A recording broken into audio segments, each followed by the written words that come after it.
Ya, ketika tanpa memegang bola, Barcelona menggunakan pola 4-4-2, teman-teman. Nah, di klip ini, teman-teman perhatikan, Jupe terlalu menggunakan sayap kanannya berlebihan.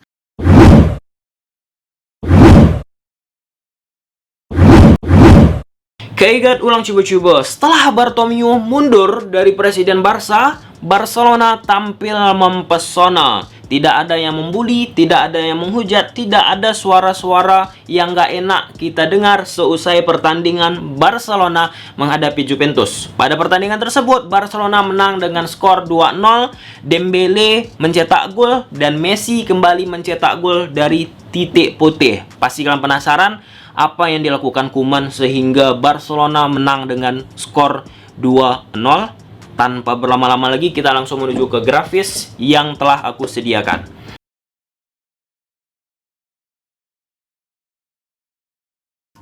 Ya, di atas kertas, Jupe menggunakan pola 4-2-3-1, Barcelona 4-2-3-1 juga, teman-teman. Kita langsung melihat ketika Jupe membuild up serangan. Mereka bakal merubah menjadi 3 back, teman-teman. Demiral, Bonucci, Danilo di belakang. Posisi Cuadrado ini bakalan maju ke depan untuk membantu lini serang dari Juventus. Kulusevski bakalan sedikit lebih depth dan Dybala lebih diberi kebebasan untuk membantu penyerangan, teman-teman. Tetapi secara overall, Cuadrado menjadi titik poros penyerangan Juventus.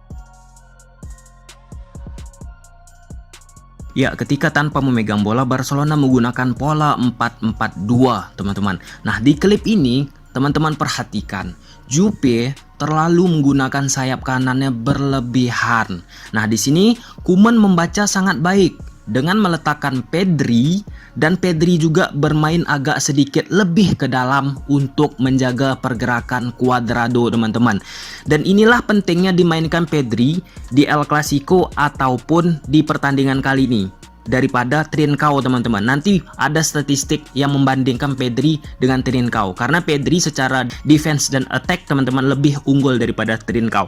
Dan sini terbaca pola yang dimainkan oleh Juventus, dan akhirnya Dybala memberikan umpan ke Kulusevski akibat Cuadrado dijaga oleh Pedri, teman-teman. Kita lanjut ya, kita lihat di sini putus bola tersebut baik banget. Jadi guys, ini grafis yang menggambarkan betapa tinggi banget Jupe menggunakan sayap kanannya. 45%, yang lain 29-26, kiri dan tengah, teman-teman. Dan ini di masa Sarri juga posisi Cuadrado memang terlalu overuse digunakan oleh pelatih-pelatih Jupe hingga sekarang ini. Kita lanjut ya. Nah, jadi guys, kenapa Cuadrado ini harus dijaga, dimatikan? Nah, sebab chance create nomor 2 terbaik di Juventus dengan 4 kali, kemudian pemain paling aktif memberikan key pass nomor 2 di Juventus dengan 3 kali, dan pemain dengan umpan akurat nomor 2 di Juventus 2 kali dilakukan tingkat keberhasilan 22%, teman-teman. Nah, di sini teman-teman perhatikan chance create Jupe. Yang pertama Ramsey nggak main kan? Nah, jadi yang diharapkan Jupe itu siapa? Cuadrado. Dan Koeman berhasil mematikan Cuadrado, dan itu cermat. Key pass akurat yang kedua Jupe siapa ya? Teman-teman lihat dari grafis nih, Cuadrado lagi, Ramsey nggak main.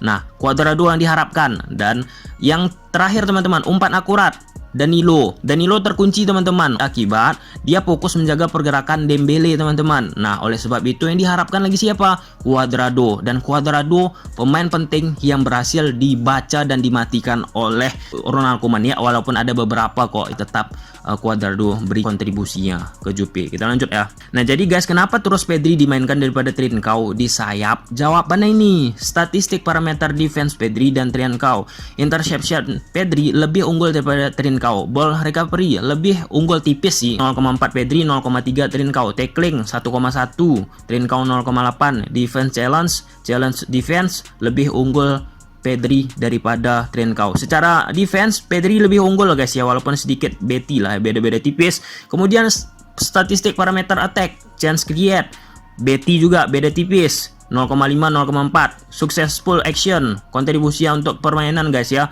Di sini Pedri 83%, 22 kali ikut memberikan pergerakan-pergerakan yang membantu tim dalam membuat peluang dan sebagainya. Kemudian untuk Trincao 71% dari 15 action yang dia lakukan. Umpan tepat sasaran Pedri 17. Kemudian untuk chance successful Pedri 0,1, Trincao belum ada data yang sama. Ini statistik terbaru guys ya.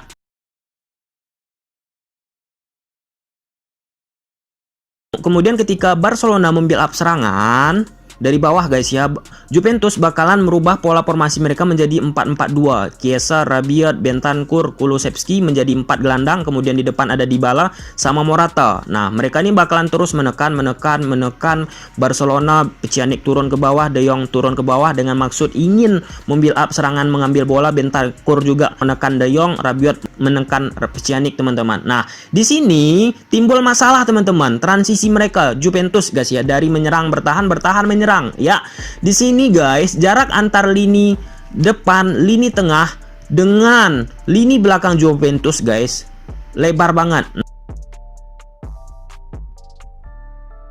Nah, klip ini menggambarkan ketika Juventus dari transisi bertahan ke menyerang, teman-teman. Di sini, teman-teman perhatikan jarak dari lini belakang, lini tengah ke lini depannya jauh banget, teman-teman, lebar, nggak mensupport. Nah, contohnya pada klip ini baik sih.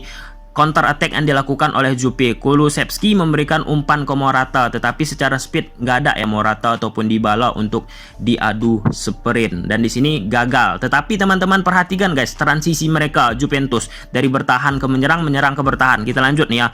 Ini gagal guys, terlalu deras umpannya. Nah, teman-teman perhatikan, mereka pemain-pemain dari lini belakang, lini tengah Juventus terlalu fokus ke defense, teman-teman. Teman-teman lihat transisi mereka untuk mensupport posisi Morata, Dybala sangat-sangat kurang begitu optimal. Nah, di sini kembali De Jong memberikan umpan ke Pedri. Itu yang pertama guys ya. Kemudian ada lagi. Nah, di sini teman-teman. Nah, di sini ketika Barcelona membuild up serangan, Pjanic dan De Jong dimatikan nih oleh Rabiot, Bentancur ataupun Kulusevski ataupun striker-striker Juventus, Morata dan Dybala. Nah, akibat transisi mereka yang lambat dari bertahan menyerang, menyerang ke bertahan, timbul lagi seperti ini, jarak lebar guys. Dari jarak antar lini mereka, lini tengah, lini depan dengan lini belakang jauh banget tuh, sehingga Messi, Dembele, Griezmann mudah banget menerima bola dan langsung head to head dengan lini belakang Juventus. Transisi guys ya, masalah transisi, dan ini berhasil dieksploitasi. Teman-teman lihat tuh grafisnya, lebar banget kan. Nah, mudah banget langsung berhadapan dengan back Juve guys.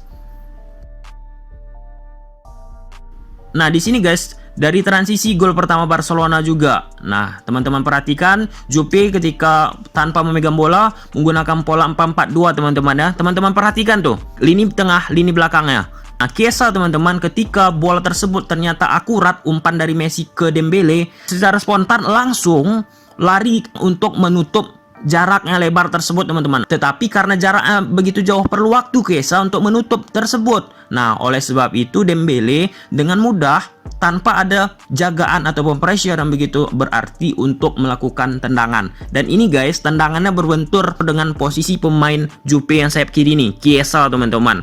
Oleh sebab dia juga telat melakukan transisi ke bertahan. Udah diberi umpan dulu ke Dembele, baru dia lari kencang. Kita lihat teman-teman, lari kencang dia, tutupnya coba, kena badannya dan gol. Nah, kemudian kita balik bola ini dari posisi penjaga gawang, membuild up serangan teman-teman. Cuadrado masuk ke dalam, Demiral, Bonucci, 3 back guys ya, Danilo. Nah, di sini posisi Rabiot dan Bentancur langsung ditekan oleh Pjanic dan De Jong. Posisi Griezmann ditekan Bonucci, Dembele, Danilo, Messi, Demiral. Nah, di sini teman-teman ketika Juve membuild up nih. Nah, Juve membuild up serangan menggunakan 3 back di belakang, Danilo, Bonucci, Demiral, teman-teman. Cuadrado tuh digeser ke depan tuh. Nah, di sini posisi yang penting Rabiot dan Bentancur. Di sini Bentancur dan Rabiot berhasil dimatikan pergerakannya oleh Pjanic ataupun De Jong. Selain itu Danilo, Bonucci, Demiral ditutup pergerakannya oleh Dembele, Messi, dan Griezmann. Nah, kenapa Rabiot harus dikunci guys? Karena Rabiot ini memiliki umpan kunci di Juventus yang sangat baik.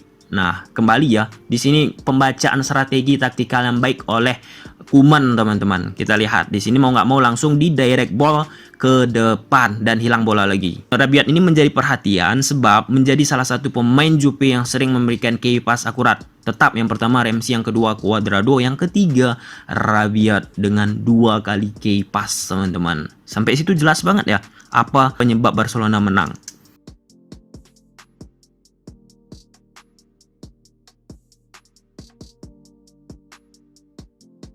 Di sini guys, peran Pjanic dalam membaca permainan Juventus sangat baik guys ya. Tampil optimal dan tampaknya strategi-strategi Juve disampaikan Pjanic juga tuh ke Koeman. Dan berhasil direbut kembali oleh Barca dan penalti dan jeber.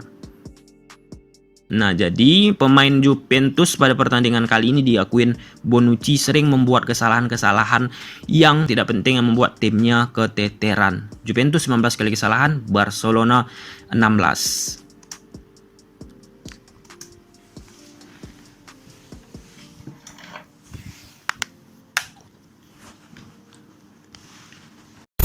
Ya, jadi teman-teman, faktor pertama Cuadrado dimatikan oleh Koeman. Senjata Juventus teman-teman dari sayap kanan. Sayap kanan itu siapa yang memiliki kecepatan? Yaitu Cuadrado yang berhasil dimatikan oleh Koeman dan itu cerdas sekali. Yang kedua, Barcelona mampu mematikan Rabiot dan Bentancur. Dari statistik yang udah kita jelaskan tadi, Rabiot ini salah satu kunci Juventus untuk mengalirkan serangan, untuk membuat peluang-peluang ke depan teman-teman. Itu berhasil dimatikan.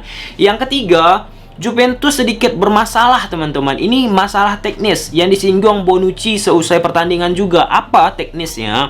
Yaitu transisi Juventus dari bertahan menyerang, menyerang bertahan. Nah, itu mereka banyak banget timbul space-space yang lebar, yang membuat ketika Barcelona lewat nih dari lini belakang membuild up, memberikan umpan ke Messi, Dembele ataupun Griezmann, itu langsung berhadapan dengan lini belakang Juventus. Secara overall, Barcelona tetap harus hati-hati teman-teman. Kenapa?